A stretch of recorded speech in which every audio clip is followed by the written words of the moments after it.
Firstly, because it evolves continuously. Secondly, because the range of phenomena it কি হলো থামলি কেন পড় এদিকে তাকিয়ে কি দেখছিস পড় studies cannot be captured by any one definition.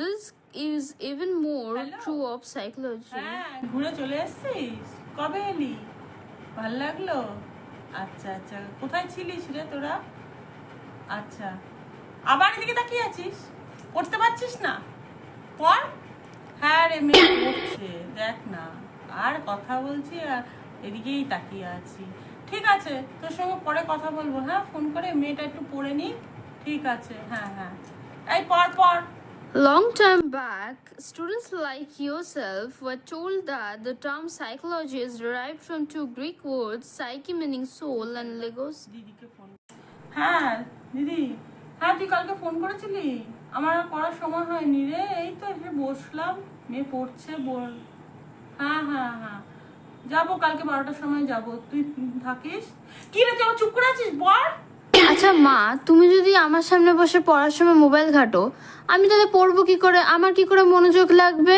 তুমি মোবাইলটা রাখো, নাহলে আমি উঠে চলে যাচ্ছি কিন্তু। দিদি রাখছি রে মেয়েটা না পড়ছে রে পরে আবার ফোন করব এই পর আমারই ভুল হয়েছে রে আর তুই ওর পড়া না হওয়া পর্যন্ত ফোন আমি আর ঘাটবো না এই রাখলাম বইগুলোকে এখানে এরকম ভাবে রেখে দেবে ছড়িয়ে ছিটিয়ে একটু পড়াশোনার তো নাম নেই আর পারা যায় না বাপু শুয়েছে এখানেই রেখে দিয়েছে একটু গোছানোর নাম নেই চায়ের কাপটা খেয়েছে এখানেই রেখে দিয়েছে জলের বোতল আমরা বাবা ছোটবেলায় অনেক কাজ করতাম এর মতন আর হতো না বাপরে বাপ আমি কি দিদাকে ফোন করে জিজ্ঞেস করবো ছোটবেলায় তুমি কত কাজ করতে?